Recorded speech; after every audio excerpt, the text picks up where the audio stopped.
as you said, you're a tiny company that's kind of had the hell beat out of it over the previous year.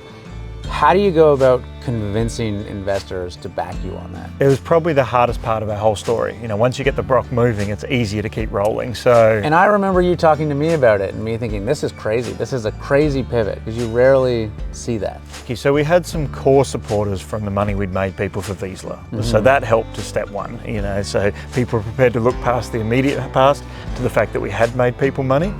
I'd always believed that you should be counter-cyclical, you know, straw hats in winter, everyone teaches you this. No one tells you though that, you know, even though the asset's really cheap, there's no money for it. So that's the battle, that's why things are cheap. We went out and we sort of got to 6, 7, 8 million, knowing that we needed a minimum of 12 and preferably 15. And it just got harder and harder and harder. I remember being on holiday and ringing people up and they didn't want to hear it, it was coming up to Christmas. And there was multiple times where I thought we weren't going to get there. And then, you know, those who persevere have a bit of luck. You know, I kept knocking on the right doors, found some key people who were like, yeah, I actually see, or actually if you pitch it like this person will be interested. So it got a little bit of support just by hanging in there, and sort of by hook or by crook, we just did what we had to do. Was there a moment where you were like, got it, we got it, like this is done?